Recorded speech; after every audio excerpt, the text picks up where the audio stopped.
George Mountbatten, Prince Philip's strict surrogate father, allegedly ran an illicit aristocratic underworld. Today we uncover the secret bisexual orgies and royal vault the Windsors tried to bury, and the ruthless, systematic cover-up orchestrated by the British state to protect the crown.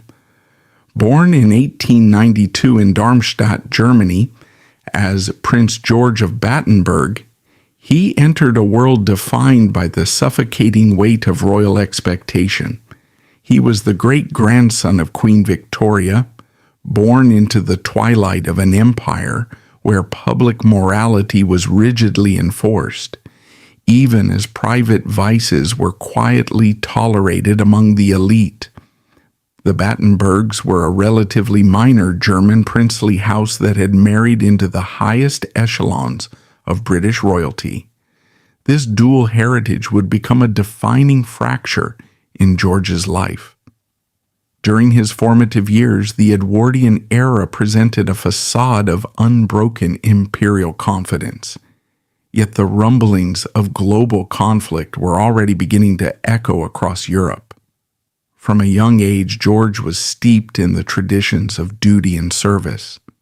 The Royal Navy was not merely a career path for men of his station. It was a crucible designed to forge boys into the very pillars of the British Empire. He entered the Royal Naval College Osborne and later Dartmouth, where the curriculum was punishing and the culture ruthlessly demanding.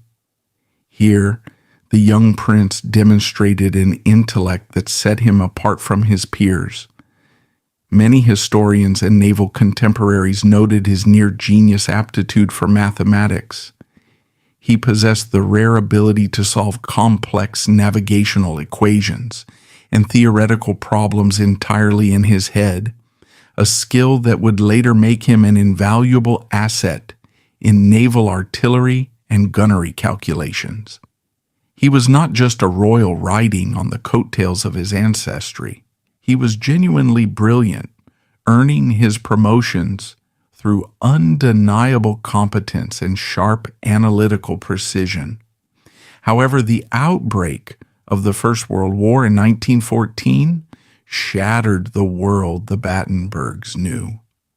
As the conflict against Germany escalated, anti-German sentiment in Britain mutated into a profound public hysteria. Shops with German-sounding names were ransacked, and suspicion fell heavily upon the royal family itself, given their deep Teutonic roots. George's father, Prince Louis of Battenberg, was serving as the first Sea Lord, the professional head of the Royal Navy.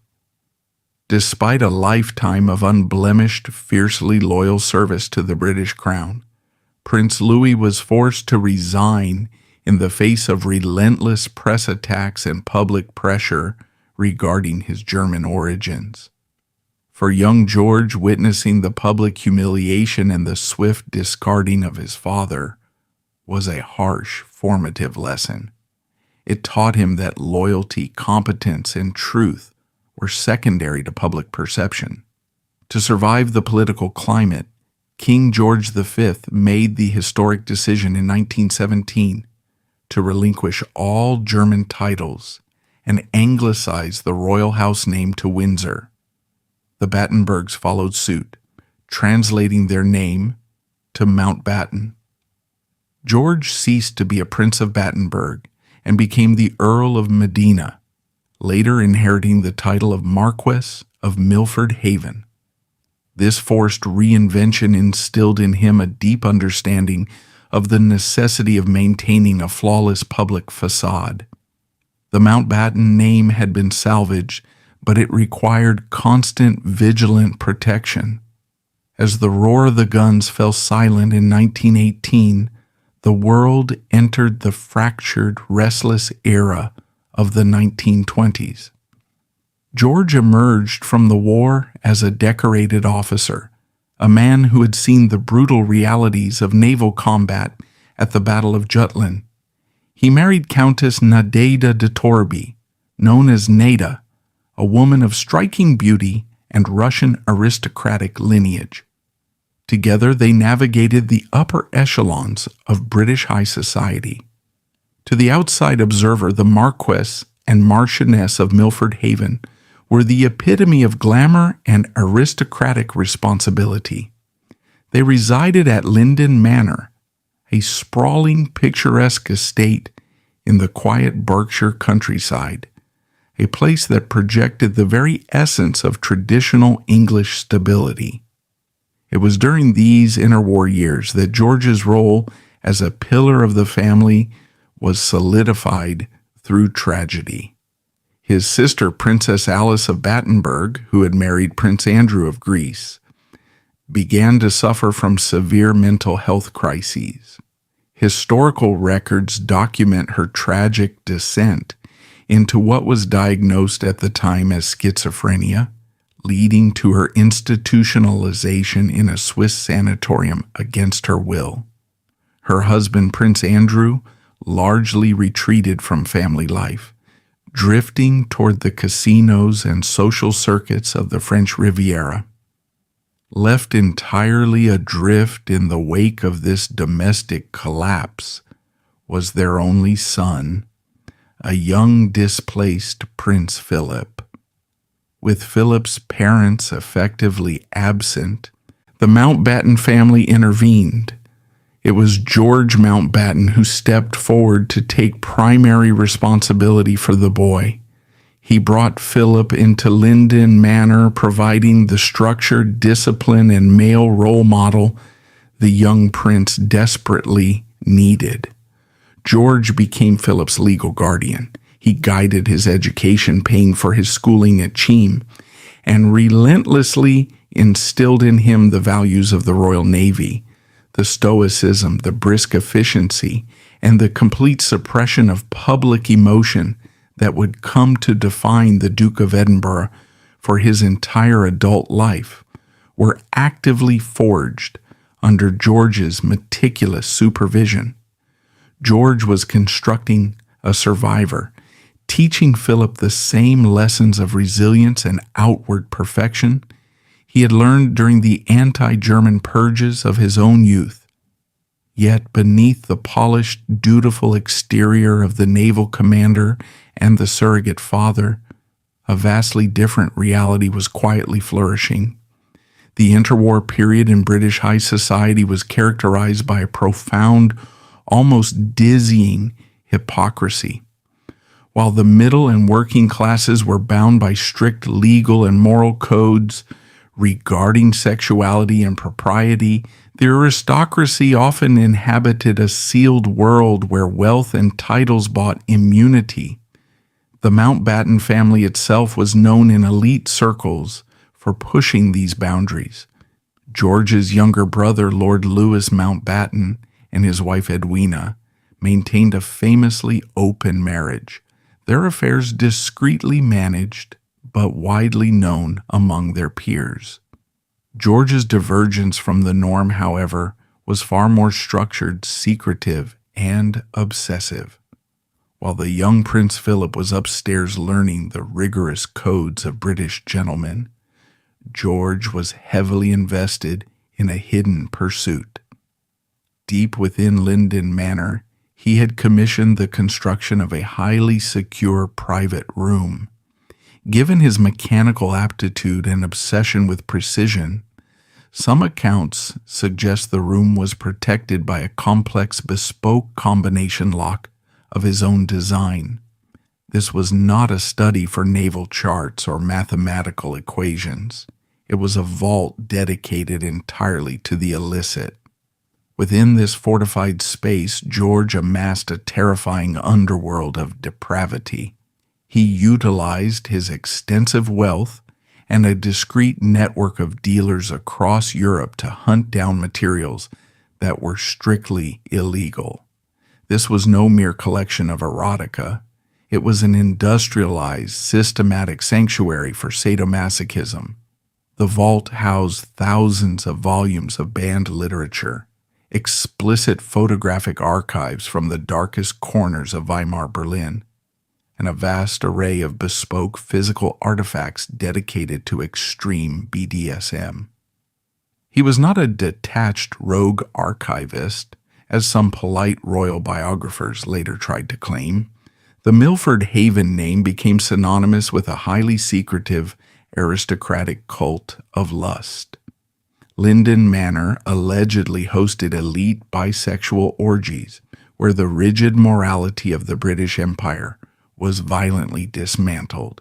In these hidden spaces, it is said that dominance and submission were not just studied, they were enacted in private, sick rituals of deviance. However, a wealth of secondary historical sources and the persistent rumors of the era point toward a more active participation. The Milford Haven name became quietly synonymous in certain underground circles with elite, deeply secretive gatherings.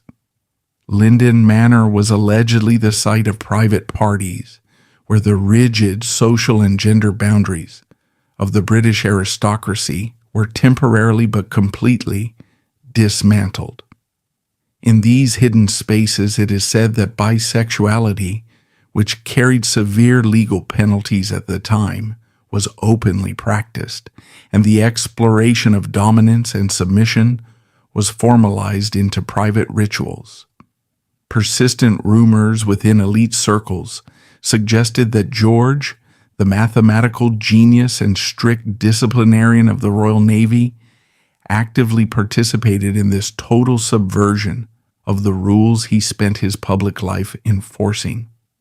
The psychological toll of maintaining this absolute dichotomy must have been immense. Every day required a flawless performance.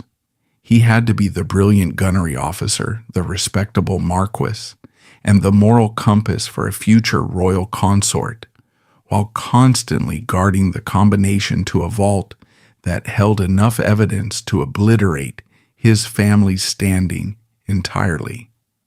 If the existence of the collection or the nature of the gatherings at Linden Manor had been exposed, the consequences would have been catastrophic. It would not merely have meant social exile. It would have likely resulted in criminal prosecution, hard labor, and the total destruction of the Mountbatten name they had fought so hard to protect. This delicate, dangerous balance was maintained until 1938. In a tragic turn of events, George Mountbatten was diagnosed with bone marrow cancer. The disease was aggressive and unforgiving.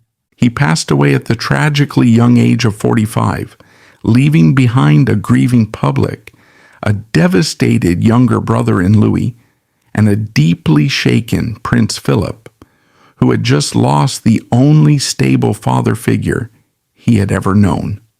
When George died, he took the immediate danger of exposure to the grave.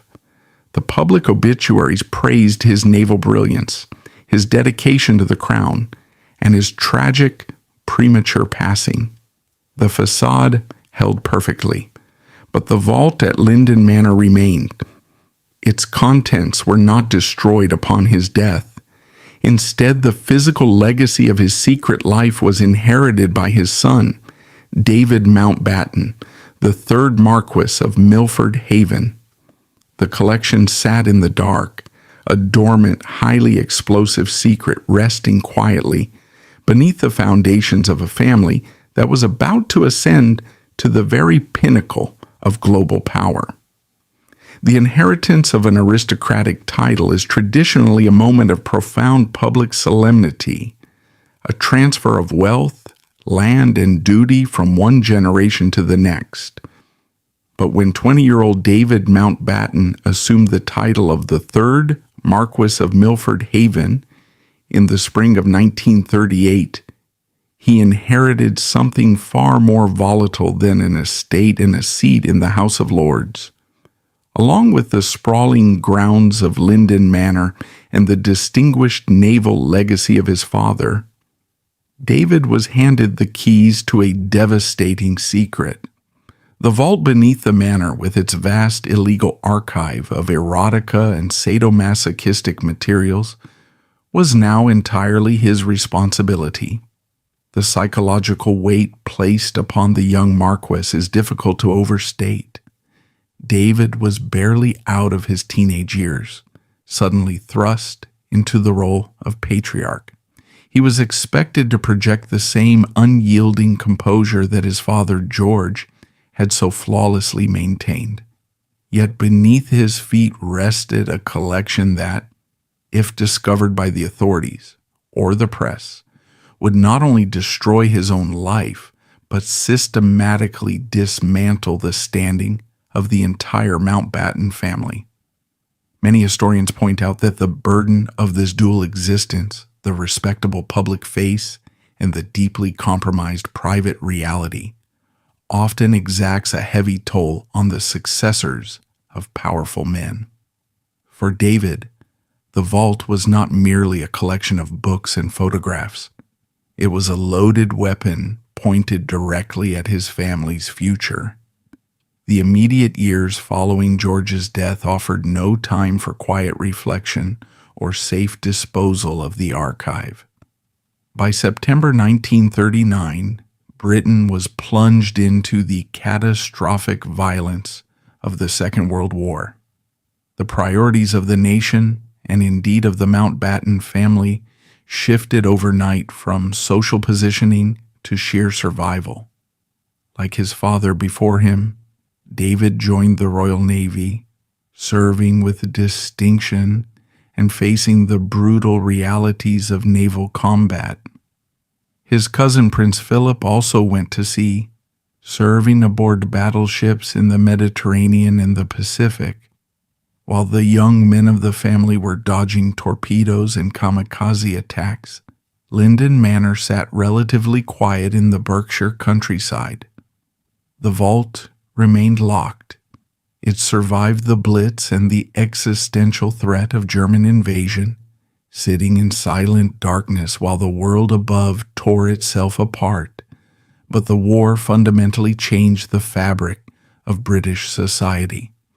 The rigid class structures and the absolute deference previously shown to the aristocracy began to crack under the shared trauma of the conflict.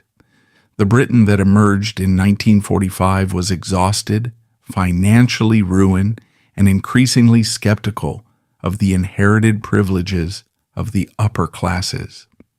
In this shifting cultural landscape, a secret like the one hidden at Linden Manor became exponentially more dangerous. It was in this immediate post-war period that the stakes surrounding the Milford Haven collection escalated from a severe family liability to an issue of national and even constitutional security. The catalyst for this escalation was Prince Philip. With George Mountbatten gone, the role of Philip's primary advisor and surrogate father figure had been aggressively assumed by George's younger brother, Lord Louis Mountbatten. Louis was a man of boundless, almost terrifying ambition. While George had operated quietly and meticulously, Louis was a master of public relations, determined to insert the Mountbatten name into the very heart of the British monarchy. Louis had been quietly fostering a romance between his nephew Philip and Princess Elizabeth, the heir presumptive to the British throne, since she was a young teenager. By 1946, that courtship was becoming serious. The prospect of Philip marrying the future queen sent shock waves of anxiety through the British establishment. King George VI and his senior courtiers, often referred to as the Old Guard, were deeply suspicious of the young prince. They viewed Philip as too foreign, too poor, and far too headstrong. He lacked a stable home. His sisters had married German officers who had ties to the Nazi Party, and his family history was viewed as a chaotic tapestry of exile and instability. More than anything, The establishment distrusted the intense ambitions of Lord Louis Mountbatten.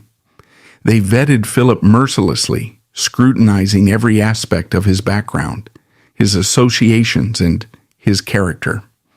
The historical tension of this moment was almost unbearable.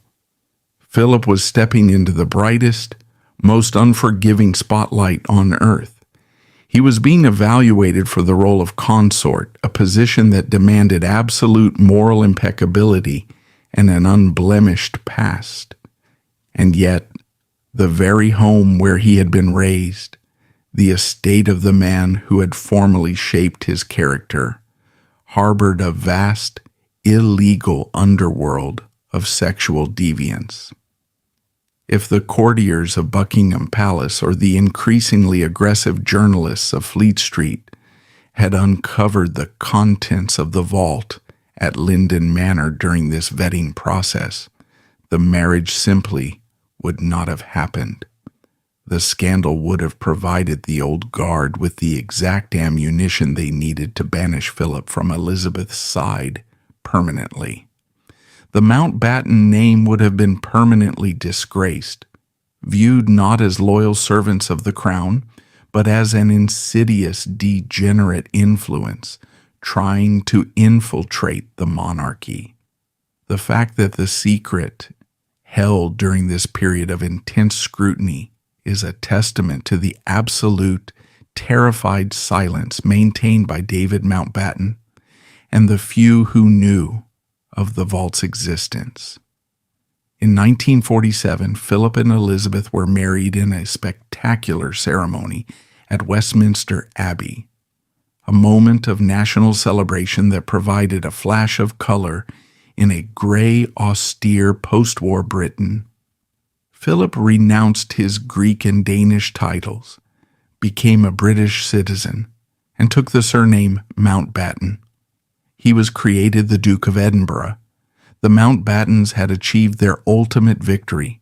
Their bloodline was now permanently fused with the British crown. But with absolute victory came absolute vulnerability. Philip was no longer just a naval officer with a complex family tree. He was the husband of the future sovereign. The protective shield around the royal family had to be absolute. Any threat to Philip was now a direct threat to the monarchy itself. As the 1950s unfolded and Elizabeth ascended to the throne following the death of her father in 1952, the social climate of Britain continued to evolve. The press, which had largely protected the monarchy and the aristocracy through voluntary self-censorship before the war, was beginning to test its boundaries. Circulation wars among national newspapers drove a new demand for sensationalism and scandal. The deference that had protected men like George Mountbatten in the 1930s was slowly eroding. Journalists were beginning to realize that the private lives of the elite were highly profitable copy. During this era, David Mountbatten, the custodian of the secret, lived a life that many biographers note was marked by restlessness and a certain chaotic energy.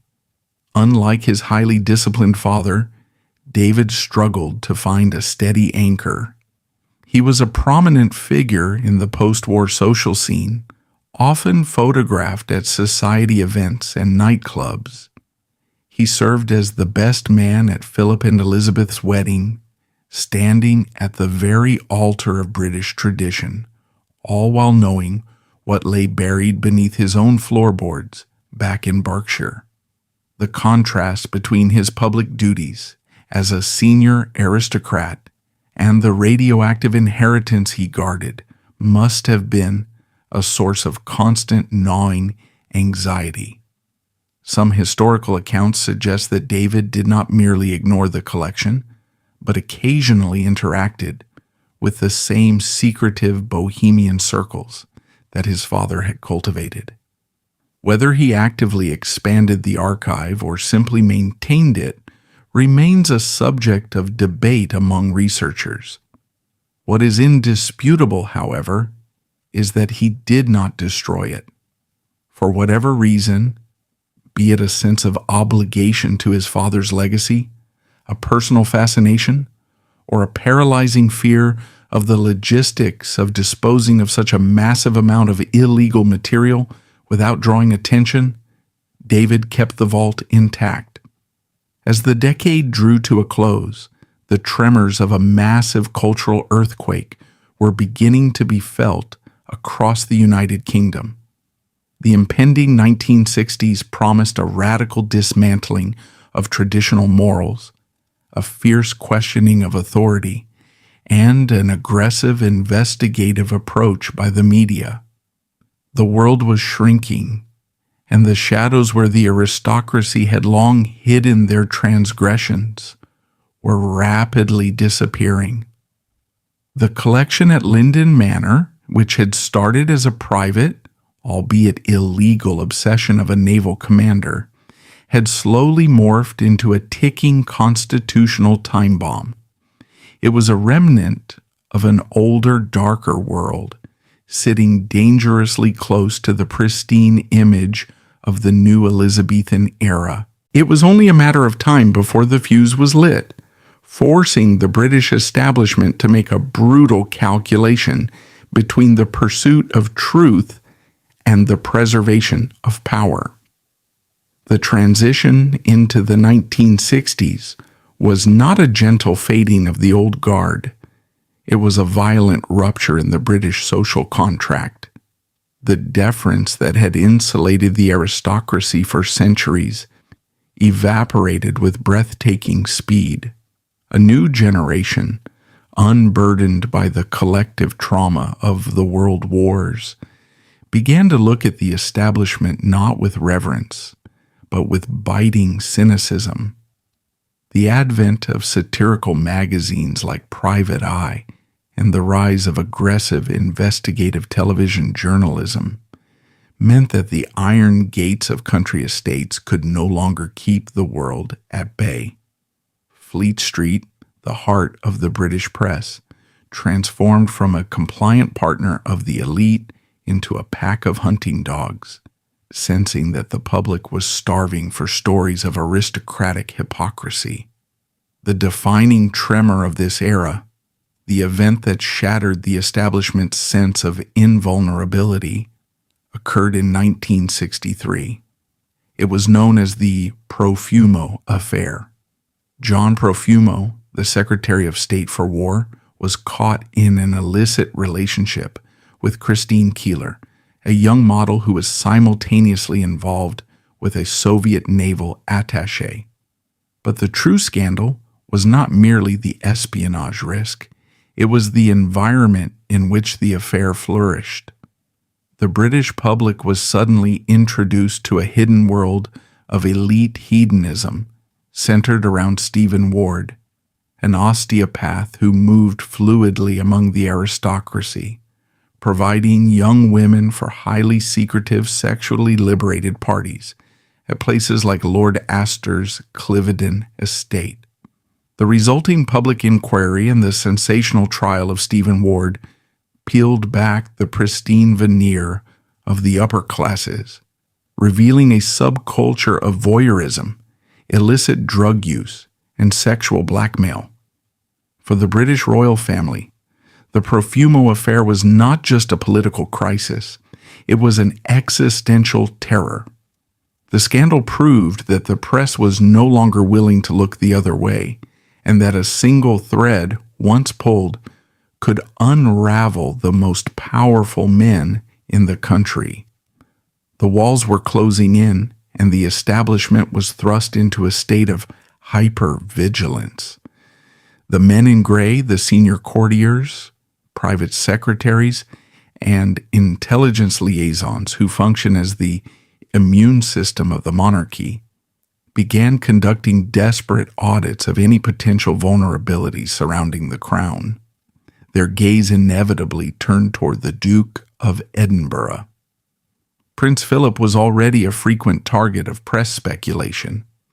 His association with the Thursday Club, an exclusive dining society in Soho, known for its boisterous, male-only gatherings, had generated persistent, albeit unproven, rumors regarding his private life. The courtiers knew that the press was actively searching for a way to connect the Queen's husband to the rapidly expanding scandals of the elite underworld. It was in this climate of absolute paranoia that the gaze of the establishment fixed upon Linden Manor. The secret of George Mountbatten's vault had survived for over 2 decades, known only to a tightly sealed inner circle. But in the post-Profumo landscape, a secret of that magnitude was no longer just a family liability. It was a weapon of mass destruction aimed directly at Buckingham Palace. Consider the catastrophic optics. The very man who had molded the character of the Queen's husband, the patriarch who had provided Philip's childhood home, was the architect of an underground sanctuary dedicated to sadomasochism and illicit sexuality. Furthermore, this vast archive of illegality was still sitting untouched beneath the floorboards of the current Marquess of Milford Haven, David Mountbatten, who himself navigated the fringes of the very same aristocratic social scenes that the press was currently tearing apart. If a journalist or a disgruntled insider had leaked the existence of the Linden Manor vault, the narrative would have been uncontrollable. The press would have drawn a direct damning line from the degenerate gatherings of the Mountbatten ancestors straight to the bedroom of the reigning monarch. The monarchy still trying to project an image of traditional family values in a rapidly changing world could not have survived the association. The decision made by the establishment was cold, swift, and devoid of any sentimentality regarding George Mountbatten's historical legacy. The vault had to be neutralized. The exact mechanics of the intervention remain heavily redacted by the passage of time and the deliberate destruction of records. The British establishment does not operate through public warrants when protecting the crown. It operates through quiet conversations in gentlemen's clubs, coded phone calls on secure lines, and the mobilization of absolute unquestionable authority. Whether it was operatives from MI5 acting on the grounds of national security, or highly specialized royal fixers armed with insurmountable legal threats, the machinery of the state arrived at the doors of Linden Manor. David Mountbatten was presented with a stark, non-negotiable reality. He could no longer be the custodian of his father's dark obsessions. The confrontation was likely a masterclass in the ruthless pragmatism of power. There would have been no room for debate about the academic value of the collection or the private rights of the Mountbatten family. David was an aristocrat, but he was dealing with the institution that granted his aristocracy. He was forced to surrender the keys to the kingdom his father had built in the shadows. Yet, destroying the collection presented a logistical nightmare. To incinerate thousands of volumes of books, vast photographic archives, and heavy bespoke physical artifacts would have required a massive operation. A bonfire of that scale at an estate like Linden Manor would have attracted the very attention they were desperately trying to avoid. Servants would talk, local authorities might intervene, and the sheer volume of smoke would signal that evidence was being eradicated. Furthermore, there was a risk that some items might be stolen and sold to the press during the chaotic process of destruction. The material had to be preserved, but entirely removed from the board. The solution engineered by the establishment was a stroke of dark bureaucratic genius. They chose to hide the most explosive illicit collection in the country inside the most respected public institution in the world, the British Museum. For over a century, the British Museum had maintained a restricted archive known as the private case. Established in the Victorian era, the private case was a heavily guarded section of the library, designed to quarantine books and materials deemed legally obscene, morally ruinous, or politically dangerous. It was a holding pen for the unspeakable, accessible only to a highly vetted handful of trusted academics, and completely invisible to the general public. By transferring George Mountbatten's collection to the private case, the Crown achieved the perfect cover-up. They could claim that the materials were being responsibly handed over to a national institution for academic preservation, while ensuring that the archive was locked behind bureaucratic steel doors, forever insulated from the prying eyes of investigative journalists. The extraction was not a dramatic midnight raid, but an exercise in cold bureaucratic quietness. There was no need for military force when the full weight of the establishment was applied. The life's work of the second Marquess of Milford Haven, decades of obsessive curation, forbidden literature, and photographic evidence of a fluid underworld was methodically catalogued, packed into nondescript boxes, and formally transferred. David Mountbatten stood by, stripped of his inherited power, watching his family's most dangerous secret being quietly absorbed by the state machinery. The archive was simply loaded into transport vehicles, carrying the explosive legacy of the Mountbatten family toward the archives of London. The vault beneath Linden Manor was left empty, stripped to the bare stone. The physical evidence of the aristocratic underworld that had thrived around the young Prince Philip was gone, surgically excised from reality. When the sun rose the next morning, the facade of the Mountbatten family was pristine once more. But the silence left behind in that empty room was profound. It was the silence of a history deliberately erased, a testament to the terrifying lengths to which the British establishment will go to protect the myth of the Crown. The heavy wooden doors of the British Museum did not simply close on the Mountbatten collection. They sealed a profound historical fiction into reality. To understand the sheer brilliance of the establishment's strategy, one must understand the nature of the private case. This was not some forgotten damp basement where boxes were left to rot. It was a highly organized, catalogued, and deeply respected taxonomic prison. Created in the mid-19th century, the private case was designed by Victorian moralists to segregate materials that challenged the strict social order of the British Empire. It held the Marquis de Sade, banned anatomical texts, and subversive political tracts. By absorbing George Mountbatten's sprawling, deeply personal underworld into this sterile academic environment, the state fundamentally neutered it. The collection ceased to be the explosive secret of the Queen's uncle-in-law. It was magically transformed into historical artifacts. The genius of the British establishment lies not in destroying its enemies, but in reclassifying them. If a journalist were to somehow catch wind of the collection's existence in the late 1960s, they would no longer be confronting a royal scandal.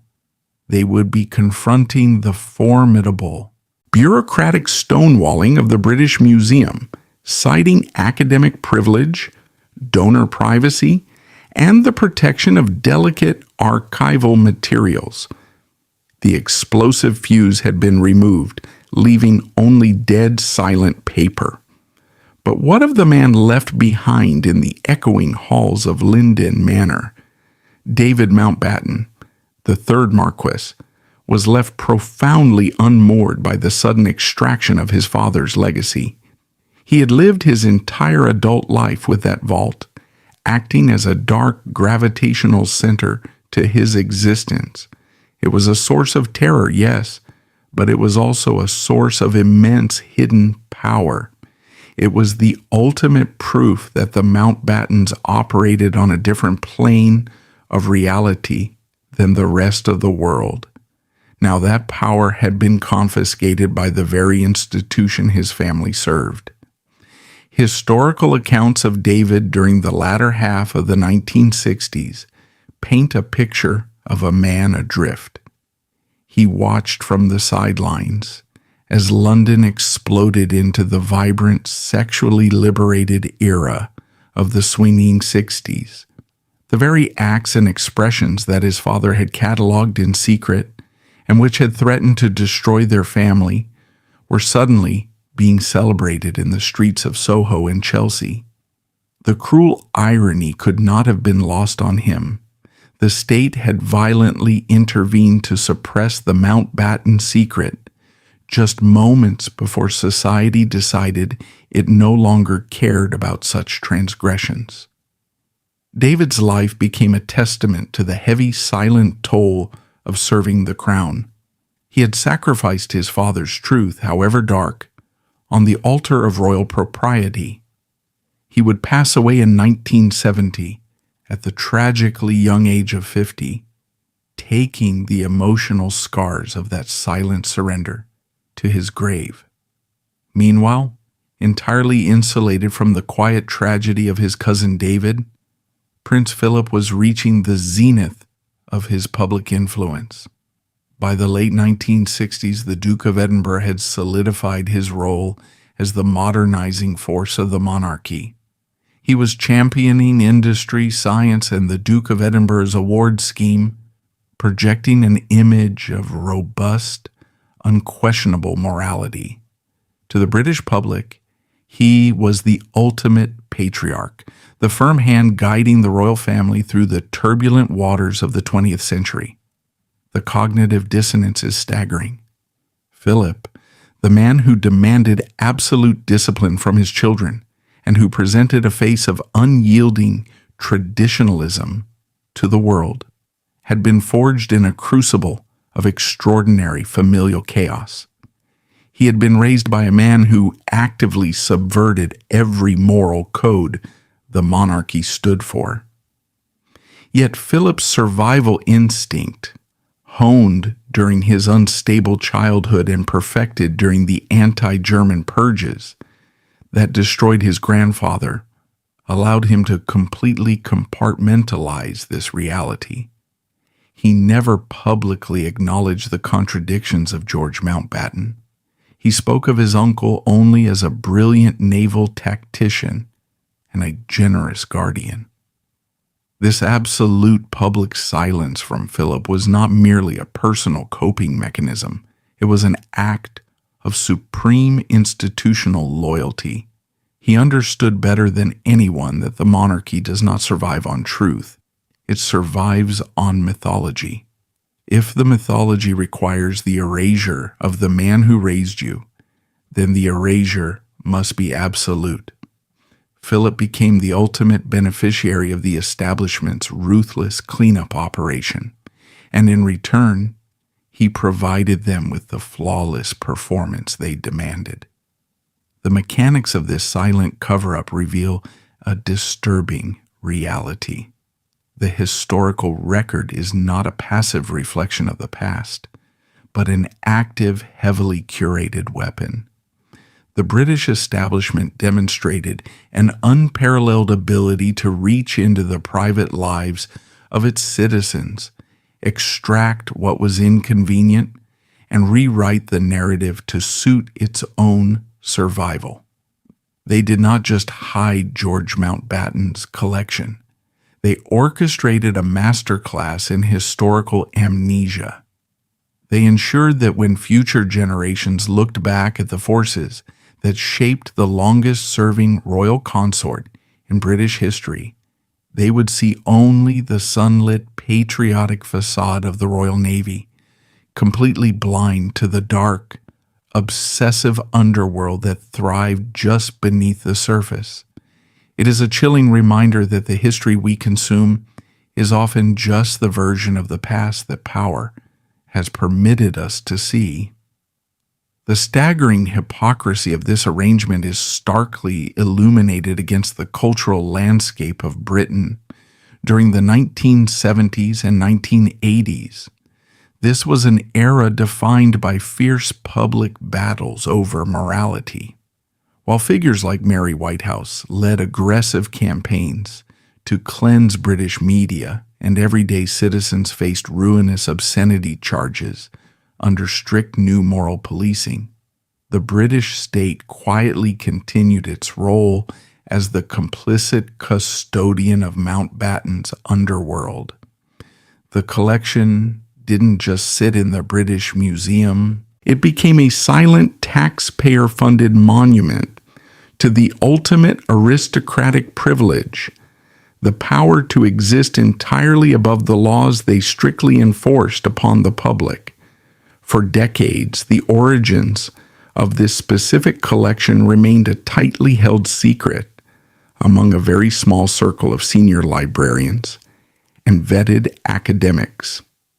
When scholars were granted the rare privilege to enter the private case to study historical attitudes toward sexuality, they would often encounter volumes bearing the quiet, understated book plates or cataloging marks of the Milford Haven estate. The sheer volume and extreme nature of the material naturally prompted questions. Who was the architect of this incredible dark archive? The historical interpretation of this archive remains deeply complex, fractured by the conflicting views of modern historians. When the whispers of George Mountbatten's involvement eventually began to circulate within academic circles, a fierce debate emerged regarding how to judge the man and his legacy. Some historians and sociologists argue that George Mountbatten should be viewed through the lens of a pioneer, an aristocratic predecessor to figures like Alfred Kinsey. According to this view, George was a man of intense scientific curiosity. As a brilliant mathematician and naval strategist, he possessed an analytical mind that sought to categorize and understand the world. Some scholars suggest that his vault was not a den of mere depravity, but an ambitious, non-judgmental attempt to archive the full, unfiltered spectrum of human sexuality during an era of suffocating repression. They point out that to assemble such a collection required immense dedication, vast financial resources, and a willingness to engage with marginalized communities across Europe to secure banned texts and artifacts. In this light, George is seen almost as a tragic, misunderstood scholar, forced by his royal bloodline to hide his life's work in the shadows. However, many other historians vehemently reject this sanitized interpretation. They argue that casting George Mountbatten as a detached academic archivist ignores the stark realities of power, wealth, and exploitation in the early 20th century. The underground network required to source such extreme materials often relied on the exploitation of the desperate, the impoverished, and the legally vulnerable. Furthermore, the persistent, credible reports of the decadent, boundary-dissolving gatherings at Linden Manor suggest that George was not merely observing this world through the pages of a book, he was actively orchestrating and participating in it. Those who take this more critical view point out a chilling reality. The individuals who supplied George or who participated in the underground culture he patronized faced the constant threat of imprisonment, hard labor, and social annihilation if caught. George, protected by the formidable shield of the Mountbatten name and his proximity to the crown, faced no such risks until the very end of his life. His ability to explore the taboo was a direct function of his immense privilege. Therefore, viewing him merely as a progressive archivist is to ignore the deep structural inequalities that allowed him to build his secret kingdom in the first place. As this slow, quiet academic debate began to simmer behind closed doors in the late 20th century, the public narrative of the royal family was facing its own severe trials. The 1980s and 1990s brought unprecedented scrutiny to the House of Windsor. The fairy tale facade of the monarchy was rapidly deteriorating under the weight of divorces, public scandals, and a relentless tabloid press. Through all of this turmoil, Prince Philip remained the iron anchor of the family. He was the strict disciplinarian, the man who often expressed dismay at the emotional frailty and public missteps of his children. The contrast between the Duke of Edinburgh's public rigidity and the environment in which he was raised becomes even more profound when viewed through the lens of time. Philip had survived the collapse of his parents' marriage, the loss of his sisters to the German regime, and the chaotic, deeply secretive world of his guardian, George Mountbatten. He had taken all of that instability, locked it away in a psychological vault as impenetrable as the one beneath Linden Manor, and forged a persona of absolute unyielding duty. When Lord Louis Mountbatten, George's younger brother, and the man who took over Philip's guidance after George's death, was assassinated by the IRA in 1979, it was a moment of profound, shattering grief for the royal family. The nation mourned the loss of a great statesman and a naval hero. The public retrospectives celebrated the glorious, unblemished legacy of the Mountbatten family. The narrative of aristocratic sacrifice and noble service was broadcast across the globe. Yet, the ghost of George Mountbatten remained deliberately excluded from this grand family narrative. He was the invisible man of the Mountbatten dynasty. The establishment had done its job too well. By severing George from his controversial archive and burying the evidence within the sterile confines of the British Museum, they had guaranteed that his true complex nature would never disrupt the carefully curated image of the crown. The public was allowed to mourn the heroes, but they were strictly forbidden from knowing the men who existed in the shadows. This deliberate omission strikes at the very core of the British monarchy itself. In the 19th century, the essayist Walter Bagehot famously wrote that the monarchy relies on its magic and that we must not let in daylight upon magic. The story of the Linden Manor Vault is the ultimate manifestation of Bagehot's warning. The crown cannot afford the daylight of complex, contradictory human truth. It requires its patriarchs to be flawless, its history to be noble, and its guardians to be pure. When the reality of a figure like George Mountbatten directly contradicts that requirement, the establishment does not hesitate. It does not engage in a nuanced debate about human nature or the changing mores of society. It simply erases the contradiction. The transition of the collection from a living, dangerous secret to a dead, catalogued academic curiosity was not an act of preservation. It was an act of profound institutional violence against the truth. It was a clear, unmistakable demonstration that in the hierarchy of British values, the preservation of the royal myth will always, without exception, take precedence over the historical record.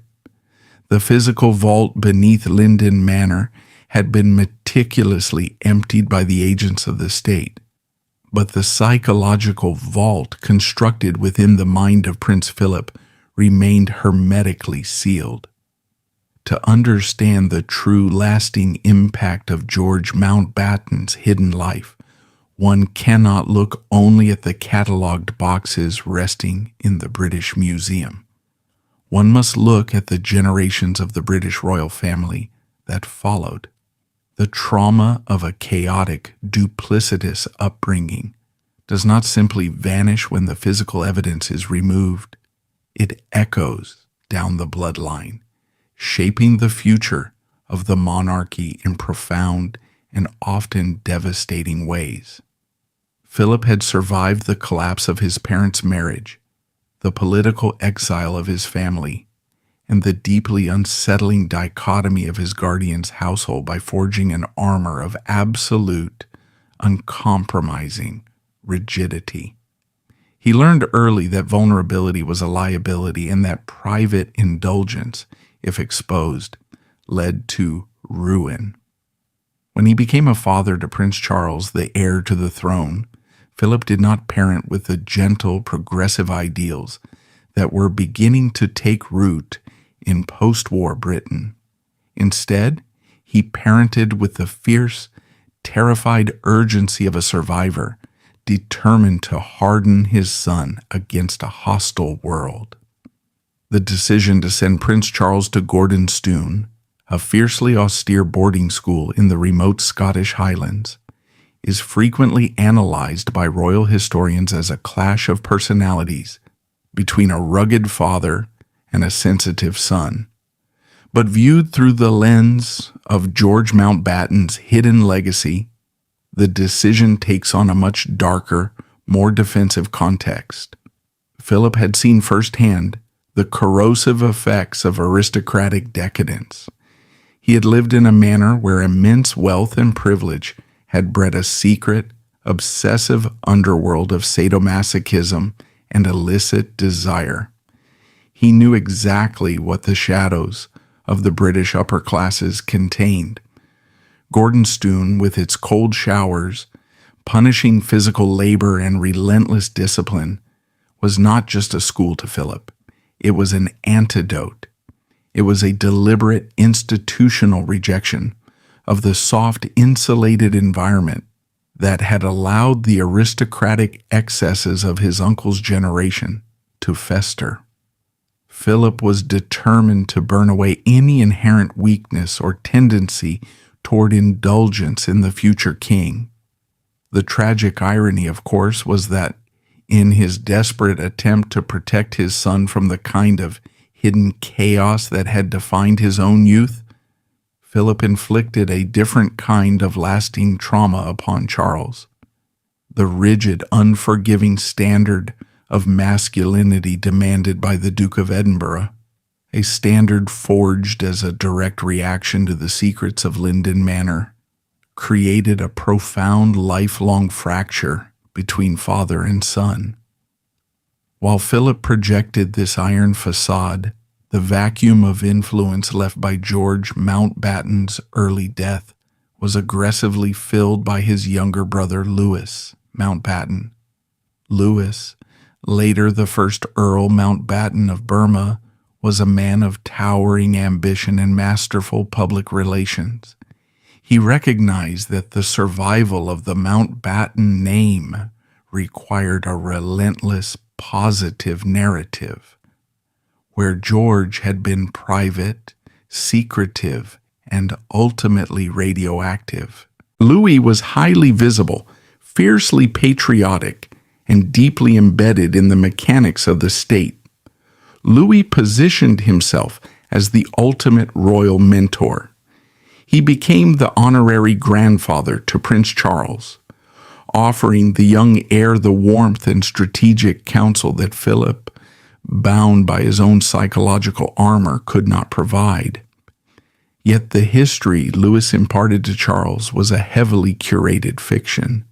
He constructed a grand, heroic mythology of the Mountbatten family, emphasizing their naval triumphs, their sacrifices for the empire, and their flawless dedication to the crown. In Louis's narrative, George was presented merely as a brilliant tactician who died too young. The reality of the vault, the underground networks, and the desperate royal cover-up was entirely excised from the family lore. Prince Charles, therefore, was educated in a historical vacuum. He was taught to revere a family legacy that was fundamentally incomplete. This is the insidious nature of institutional cover-ups. They do not just deceive the public, they deceive the very individuals who inherit the institution. The future king of the United Kingdom was shaped by a family whose true history had been surgically altered by the state machinery he was destined to command. The mechanics that ensure this level of generational secrecy are formidable, and they remain largely intact today. To understand how a figure like George Mountbatten can be effectively erased from modern understanding, one must examine the unparalleled power of the royal archives. Located within the round tower of Windsor Castle, the royal archives are not a public record office. They are the private property of the sovereign. They operate entirely outside the jurisdiction of the Freedom of Information Act and the standard archival laws that govern the release of government documents in modern democracies. When a senior member of the royal family or a closely adjacent aristocrat dies, their private papers, diaries, and correspondence are not handed over to independent historians. They are subjected to a rigorous process known within palace walls as weeding. Teams of royal archivists, acting under the strict directives of the monarch's private secretaries, sift through the materials. Anything deemed politically sensitive, personally damaging, or contradictory to the established royal narrative is systematically removed, embargoed, or destroyed. In the case of the Mountbatten family, this process was uniquely severe.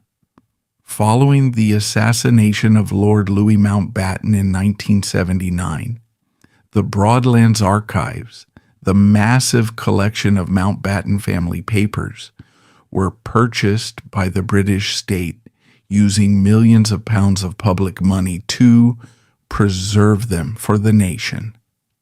However, the purchase came with unprecedented draconian conditions.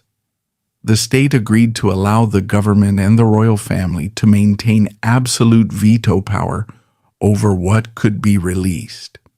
Entire decades of correspondence, particularly those detailing the private lives, financial dealings, and personal relationships of the Mountbattens in the 1920s and 1930s, were locked down.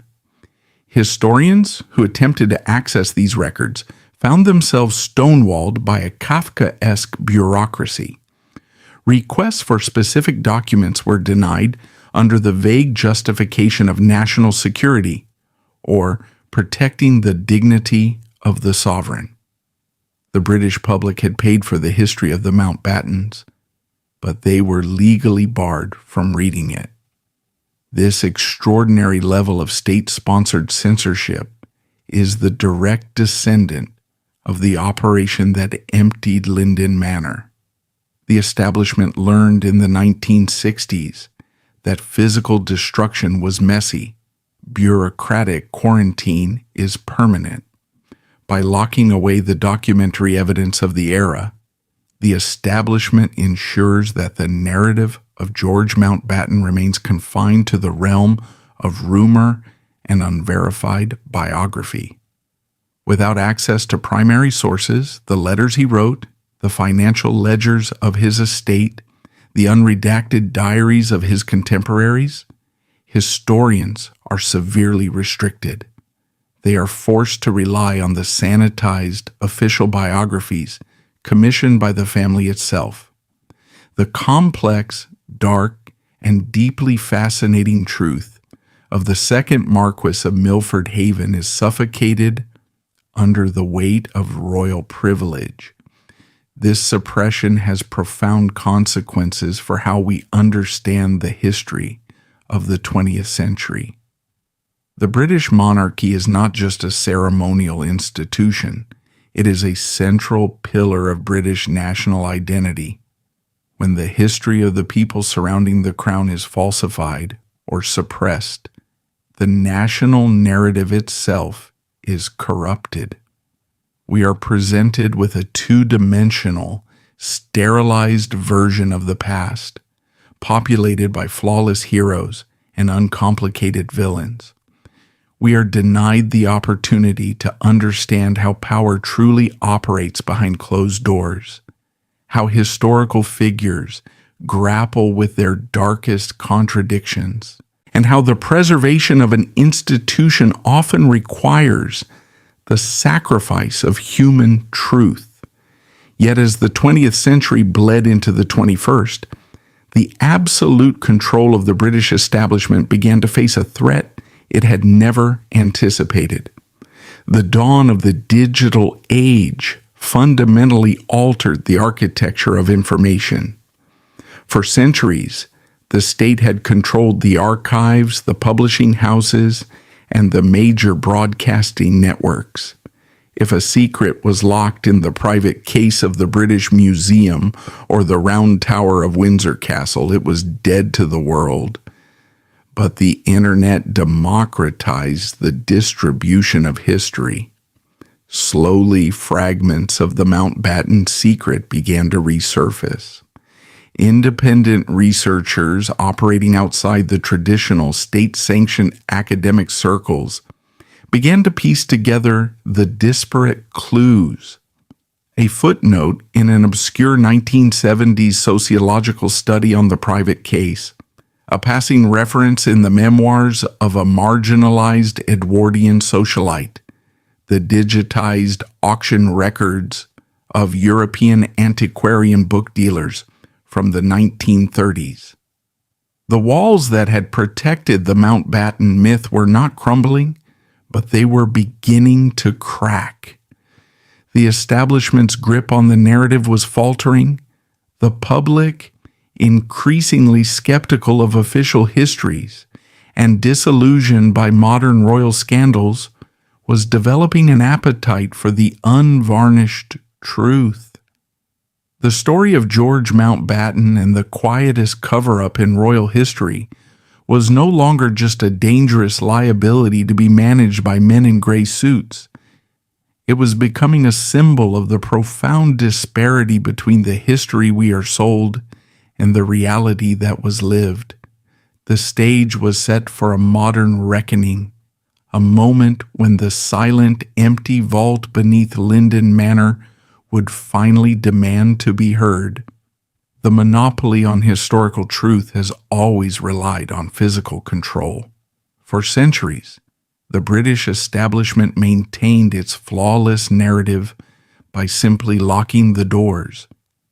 If you controlled the Round Tower at Windsor, if you controlled the private case at the British Museum, and if you controlled the flow of paper across the desks of Fleet Street editors, you controlled reality. The erasure of George Mountbatten's dark, expansive underworld was a masterpiece of analog suppression. It relied on the assumption that a physical document once buried in a government vault could never cast a shadow. But the architecture of information was about to undergo a violent, irreversible mutation.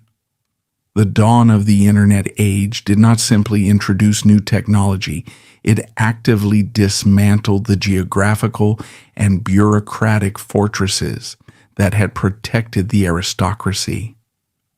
Prior to the digital revolution, an independent researcher attempting to verify the rumors of the Linden Manor collection faced an impossible logistical nightmare.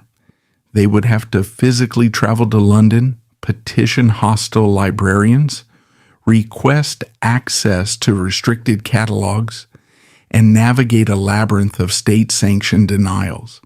The establishment could easily identify, isolate, and neutralize these inquiries. The digital era stripped the establishment of this geographical advantage. The digitization of historical records, auction catalogs, and obscure European library databases meant that the raw data points of history were suddenly accessible to anyone with a terminal. The walls of the fortress were not breached, they were bypassed entirely. The resurrection of George Mountbatten's suppressed reality began not with a grand exposé, but with the quiet, forensic assembly of digital fragments. Independent researchers, operating entirely outside the polite, tightly controlled circles of royal biographers, began to cross-reference data. They looked away from the heavily curated Mountbatten family archives in Britain and turned their attention to the continent.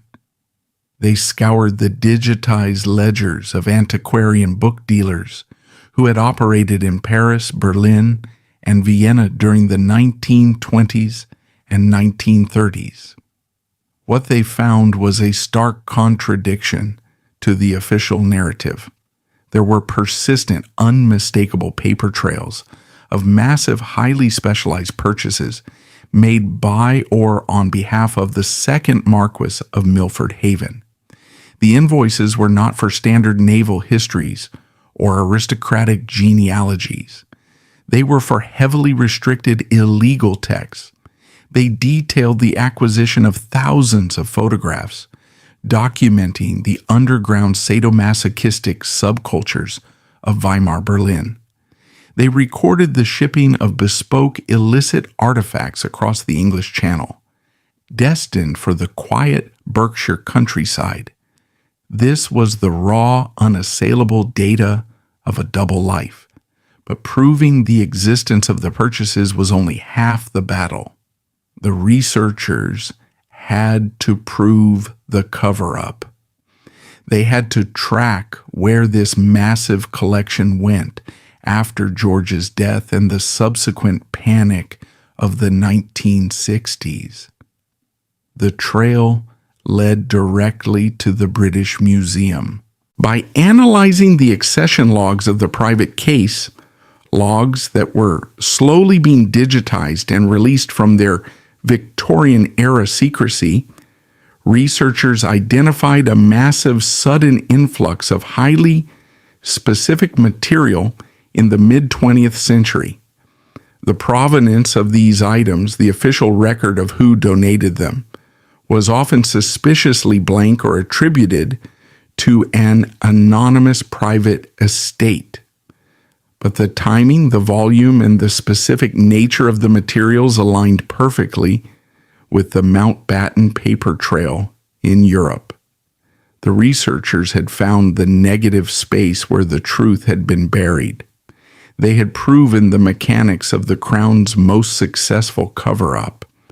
The absolute gravity of this discovery becomes clear only when placed against the backdrop of British society in the late 20th century. This was not a period of relaxed moral standards.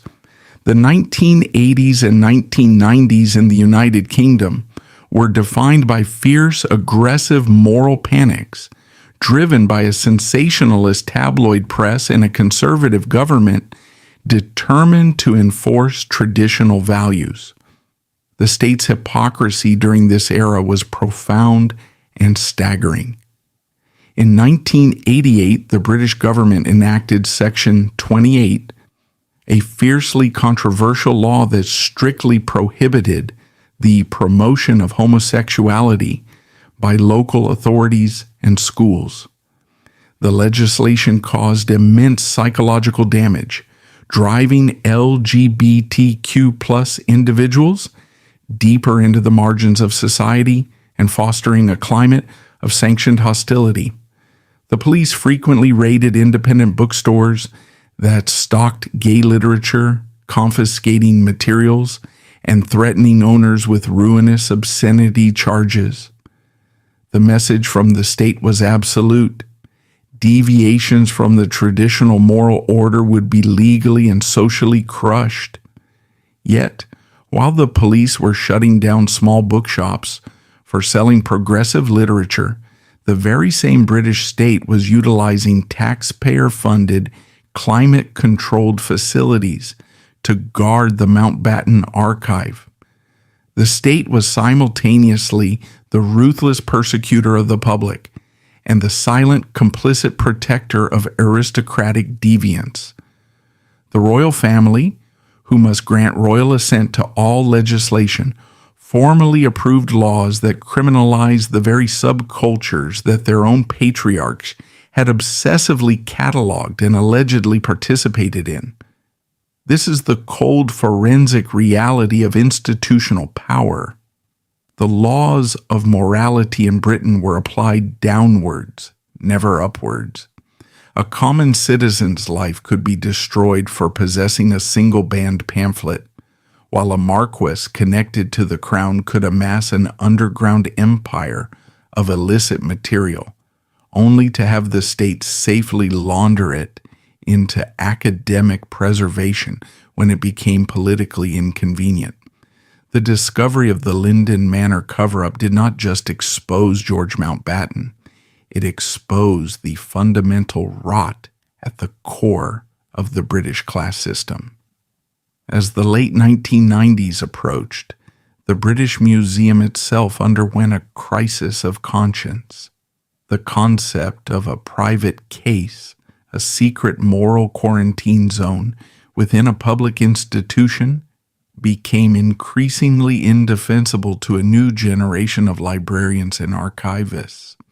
The museum began the slow, arduous process of decommissioning the private case, integrating its banned books and materials into the general catalog.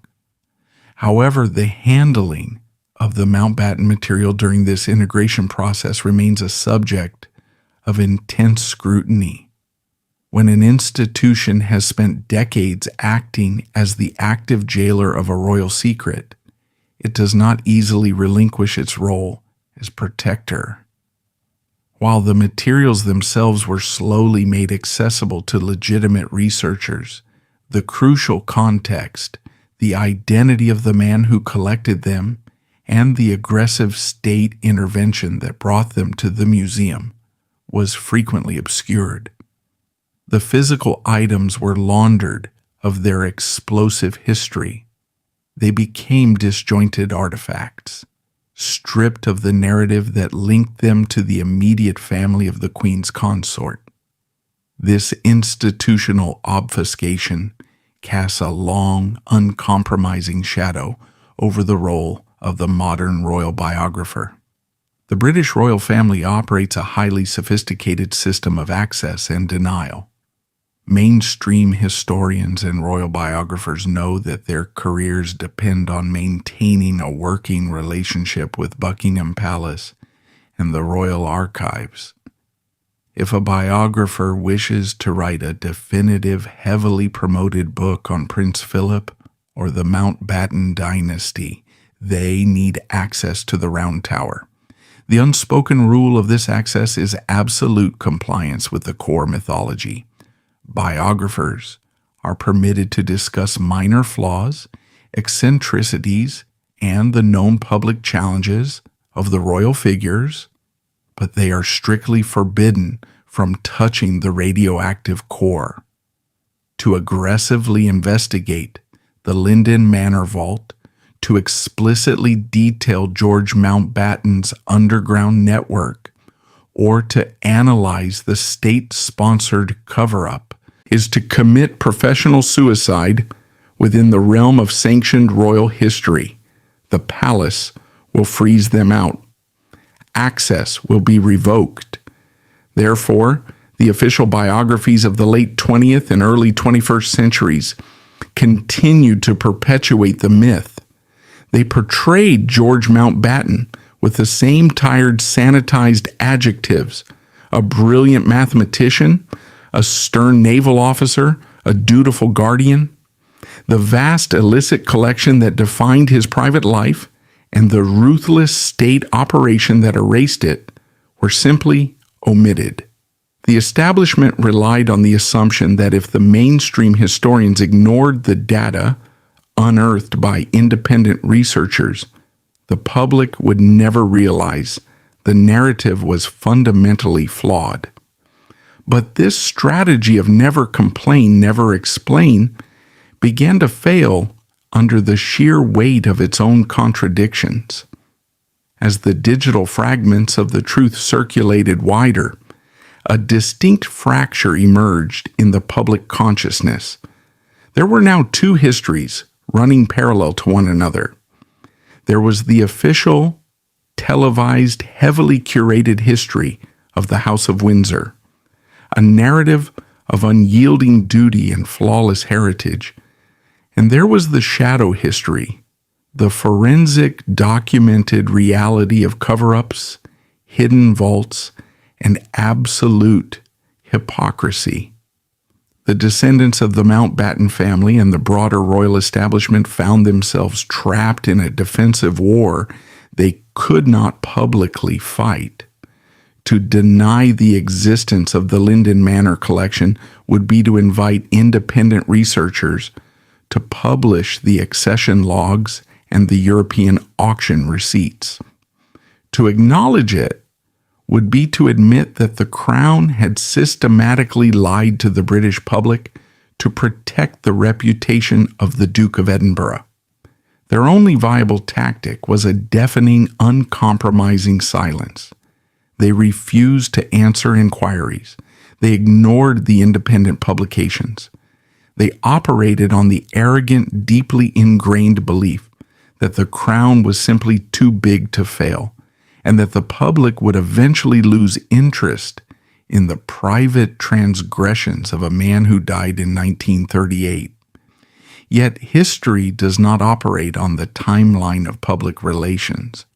The truth of George Mountbatten's life was no longer a dormant secret, resting beneath the floorboards of a country estate, nor was it safely locked in the Victorian constraints of the private case. The raw data was out there, metastasizing across the digital landscape. The establishment had spent decades building an impenetrable fortress around the myth of the Crown, but they had failed to realize that the foundations of that fortress were built directly over a fault line. The tension between the curated royal narrative and the forensic historical record had reached its absolute limit. The silence could not hold. The 21st century introduced a terrifying new dynamic to the British establishment: the inability to permanently destroy a paper trail. For the House of Windsor, the new millennium was supposed to be an era of masterfully controlled transparency. The palace machinery had recognized that the deference of the past was gone, and to survive, the monarchy had to appear accessible. They opened the staterooms to tourists, they allowed cameras behind the scenes of royal tours, and they participated in meticulously scripted documentaries. This was the modern survival strategy: offer the public a continuous stream of highly polished, emotional narratives to distract them from the structural secrets that held the institution together. It was a brilliant, highly effective illusion, but an illusion requires absolute control over the available data. As the internet matured from a chaotic repository of information into a sophisticated, interconnected archive of human history, the geographical fortresses of the British establishment were rendered useless. The men in gray suits could still lock the doors of the royal archives at Windsor, and they could still pressure British publishing houses to kill inconvenient biographies. But they could not control the digitized auction ledgers of a bankrupt antiquarian book dealer in Vienna. They could not redact the online accession logs of European libraries, The architecture of the cover-up, so flawlessly executed in the 1960s, was suddenly visible to anyone who knew how to look. The dismantling of the Mountbatten myth was not achieved through a single explosive journalistic scoop. It was a forensic autopsy conducted over years by independent researchers, academic outsiders, and digital archivists who were completely immune to the social pressures and career threats of the British class system. They operated like prosecutors examining a cold case, stripping away the emotional mythology of the crown and focusing strictly on the logistics of the cover-up. They cross-referenced the known timeline of George Mountbatten's life with the movement of extreme, restricted cultural artifacts across Europe in the 1920s and 1930s. The data points aligned with brutal precision. When George was purportedly serving as the strict, unimpeachable guardian to the young Prince Philip, the financial records indicated massive, systematic acquisitions of materials detailing the furthest extremes of human sexual subcultures. The sheer volume of the acquisitions proved that this was not a casual interest. It was an industrial-scale operation. The researchers tracked the silent transfer of these materials from the Berkshire countryside to the British Museum's private case during the exact window of time when Prince Philip's proximity to the throne made the Linden Manor vault a fatal liability. As these forensic timelines were published on independent platforms and discussed in decentralized academic forums, a profound cognitive dissonance began to grip those who followed royal history. The public had been force-fed a narrative of Prince Philip as the Iron Duke, the man who brought discipline to the monarchy, the patriarch who sneered at the emotional fragility of the modern age. Yet the unassailable data now showed that the very foundation of his character was forged in a household that actively funded and curated an underground empire of sadomasochism and illicit desire. The immediate reaction of the British establishment to this digital excavation was highly instructive. They did not attack the researchers, nor did they attempt to publicly refute the data. To do so would have required acknowledging the data's existence, thereby dragging the scandal from the fringes of the internet into the mainstream press. Instead, the palace deployed its most potent weapon, an absolute, suffocating silence. This silence is not passive. It is an aggressive, calculated tactic of power.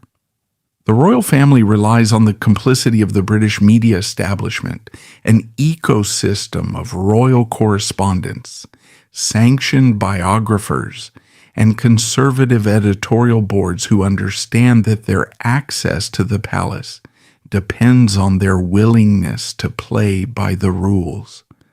The unwritten rule regarding George Mountbatten was absolute. The narrative stops at his naval career and his guardianship of Philip. The vault does not exist. The cover-up did not happen. Consequently, a bizarre two-tiered reality emerged in the early 2000s.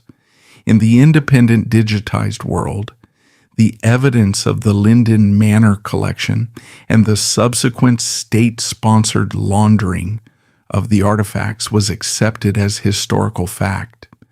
But in the mainstream, televised reality of state banquets, royal weddings, and official anniversaries, the myth of the unblemished Mountbatten lineage remained perfectly intact. This sustained institutional denial forces a harsh light onto the moral authority of the crown.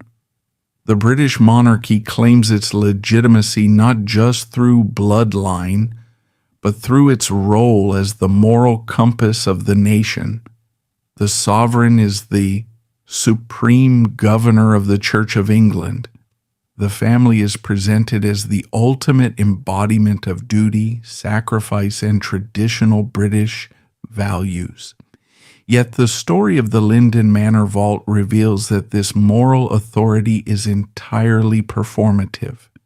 The establishment demonstrated that they view morality not as a universal law, but as a weapon to be used against the lower classes and a shield to be discarded when it threatens their own. They were perfectly willing to let ordinary citizens face the absolute destruction of the British legal system for minor infractions of decency, while utilizing the highest echelons of state intelligence and public institutions to protect a family member who had hoarded an underworld of deviance. The cover-up was not an aberration of the system. It was the system functioning exactly as it was designed. As the reign of Queen Elizabeth II entered its twilight, the pressure of maintaining this historical fiction grew immensely heavy. Prince Philip, the man at the absolute center of this suppressed history, retreated from public life, entering his final years as a venerated, almost untouchable icon of a bygone era. The official retrospectives prepared by the major broadcasting networks were masterpieces of selective memory. They chronicled his wartime heroism, his naval career, and his unwavering support of the Queen. They spoke of the tragedy of his childhood, the loss of his family to revolution and mental illness.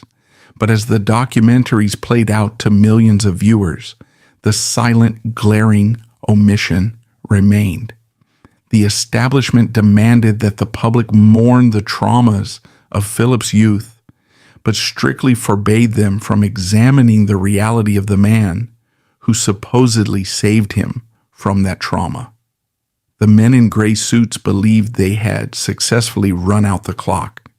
They believed that by simply outlasting the controversy, they could ensure that the true legacy of George Mountbatten would die alongside the last generation that remembered the 1960s. However, they fundamentally misunderstood the nature of the digital record. The internet does not forget, and it does not respect the polite boundaries of the British class system. The data points had been secured. The accession logs of the British Museum had been copied, shared, and archived across multiple decentralized platforms. The historical crime scene had been thoroughly documented. The establishment had successfully protected Prince Philip from the fallout of his guardian's secret life, but they had sacrificed the historical integrity of the monarchy in the process. The question was no longer whether the truth would survive, but what the truth would eventually dismantle. In the spring of 2021, Prince Philip's funeral at St. George's Chapel projected the ultimate image of uncompromising duty.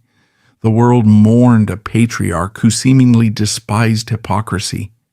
Yet as his coffin descended into the royal vault, the profound irony remained sealed.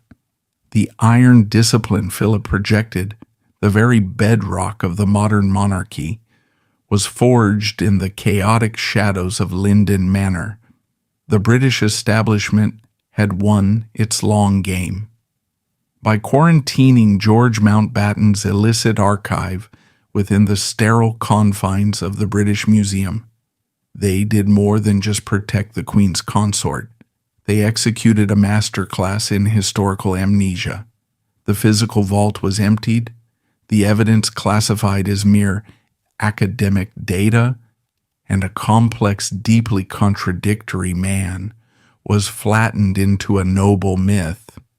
It stands as a clinical demonstration of the ultimate aristocratic privilege, the power to dictate not only how history is written, but what parts of reality are permitted to exist.